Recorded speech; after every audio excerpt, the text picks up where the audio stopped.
Hey guys, what is up? This is Modifieds here. I want to show you some Hinderer pens. I want to show you some size comparisons. If you're thinking about getting a Hinderer pen, I would highly recommend you do so. When I was trying to pick out the pen that I wanted, I was looking for some size comparisons to figure out which one I wanted, and there were not many videos, if any at all, showing all of the Hinderer knives and pens and their Kubaton. I was thinking about getting a Kubaton, but the pictures that I've seen online, they make it look like the Kubaton is bigger than the extreme duty pen, which is not. I was trying to figure out whether I wanted the extreme duty or the Kubaton pen, so ended up getting them all.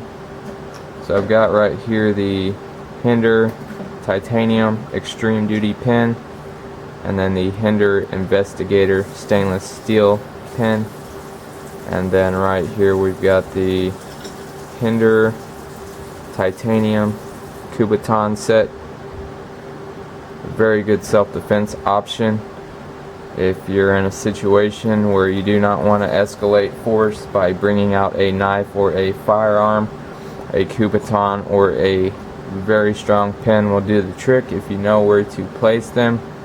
If you train how to use a Kubaton, or at least read up on how you would use one in a self-defense situation.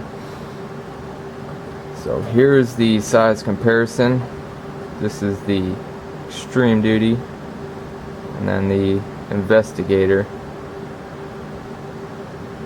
I thought the Kubaton was going to be larger in diameter than the extreme duty, but as you can see here, they're the exact same diameter, and this is also modular, so all the components will interchange with each other. If you want to use some of these tips on your pen, you can do that. Now here's some size comparisons with my previous EDC pen. Now this is the pen that I've been carrying since I lost my CRKT Tau pen, TAO. I used to EDC that pen until I lost it while riding my GSXR, probably over 100 miles an hour. So it probably fell out of my cargo pocket and flew very far. So I had to go back to carrying my aluminum Sarge pen. The Sarge pen weighs in at 1.41 ounces, and the Investigator stainless steel pen weighs in at 1.33, and the extreme duty in this configuration weighs 2.19 ounces. Now I have the aluminum Investigator pen somewhere, not here at the moment, so just wanted to show you guys that. And here's a Sharpie, and just another pen that you may have.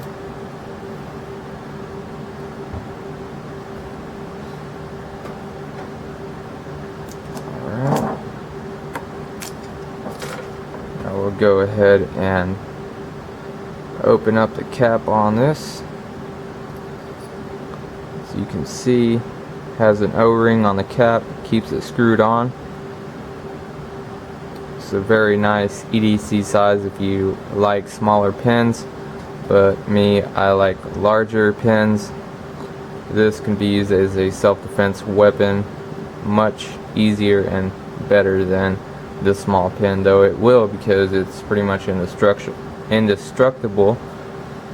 I mean, you could run this over with a forklift and it would still be okay. So if you needed to jam that one into somebody's nerve or neck or skull, you would be able to do so easily. But I like something larger, something that I could really put some force into. Here's the... So it looks like I need to find an O-ring that'll fit on there, which won't be a problem. I have many O-rings. There's what the cap looks like. When I hold it, you'd write like this, fairly comfortable.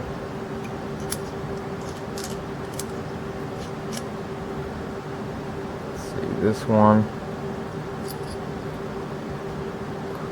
Probably think this one's a little more comfortable because you're holding it right here and your writing tip is only about a ½ inch away, which I prefer more than this, because the writing tip is about an inch away and I don't really like to hold my pens like that.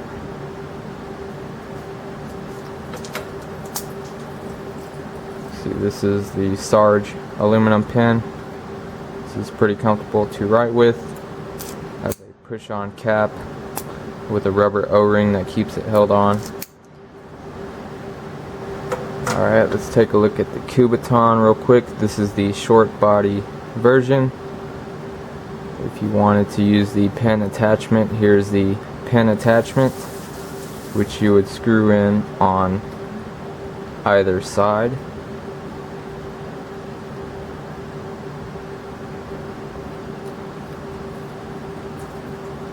And you can choose the head that you want, whether this sharp bullet shaped head, or I would probably use this one as a self-defense tool. It doesn't get any better than that, but you'd want to be careful if you use it as a Kubaton, because that is definitely going to puncture skin, and if you're trying to de-escalate a situation, piercing skin and drawing blood is not the way to do it. But if you're in a situation and you needed to escalate it or get it over with, this would definitely do it. And the pen can unscrew.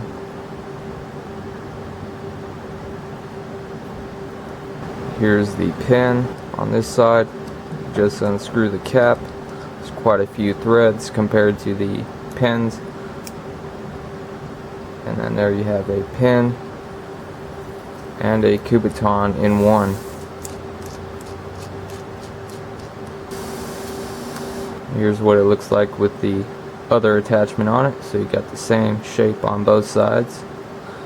And you could also put this head on this pen. And you could probably put this head on the pen if you wanted to.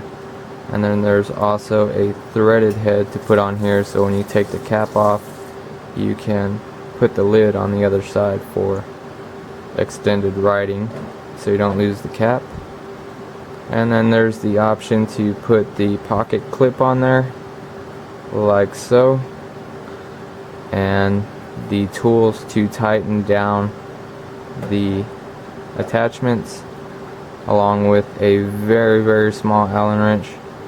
It's the smallest Allen wrench I've ever seen, and that is to change your ink cartridge, which is a universal Fisher space pen cartridge, which I do not like because it's a smaller cartridge. I do like the larger cartridge in this.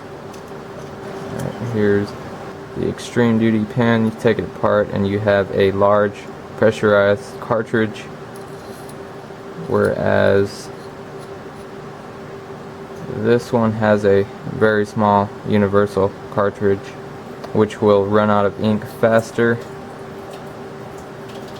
And the Investigator pen, very tiny Investigator pen, you take the head off, which is fairly hard to get off.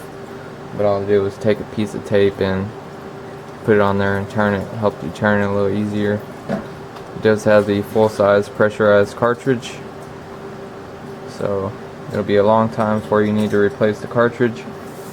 And they also have new heads available for the Investigator pen. There, I see currently there's a flat tip if you do not like the sharp tip.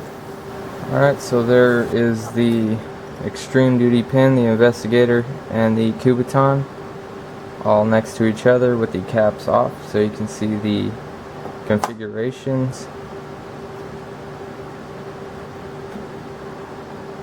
So this would be pretty comfortable to write with. I just do not like the fact that it uses the universal refill that needs to be replaced very often. Now this one and this one is pretty much the same size. In fact, this one's a little longer in this configuration. So if you need something more compact, I would get this one, but this one is quite a bit heavier. Considering this is shorter, it's also heavier than this one. But this one has a lot more titanium. It's a lot more durable. So if you do think you're going to be using or training in self-defense using a Kubaton, I would get this one. Whereas if you plan on riding a lot and need a last-ditch self-defense weapon, I would get this one. But if you're in school or you need something light and compact and probably will not be using it as a self-defense weapon, I would get this one. But all three of them are great. And there's also the aluminum versions. If you're trying to save money, I would definitely look at the aluminum or the stainless steel. Now I chose the stainless steel based on it's going to be stronger. It is slightly heavier than aluminum, but the aluminum I will carry that on days that I need something lighter, or I'm not trying to carry the heavier stainless steel. And as far as the Kubaton goes, they're mostly available in titanium right now. I believe the aluminum and copper and brass are sold out. They sold out pretty quick due to they are much cheaper than the titanium. I'm not really sure I agree on the prices when you compare the titanium and aluminum, but definitely worth checking out. And the Kubaton comes in a nice carrying case also. Nice touch. For just maybe $50 more, you get a nice case with it. I think it's worth it. So if you're stuck between the Kubaton and the extreme duty pen, I would probably pick the Kubaton because you get a cool case also. Because if you get the extreme duty pen or the Investigator pen, you just get a plastic bag. So thanks for watching the videos. Thanks for liking, commenting, and subscribing, and thanks for your support, and I will catch you in the next video. See ya.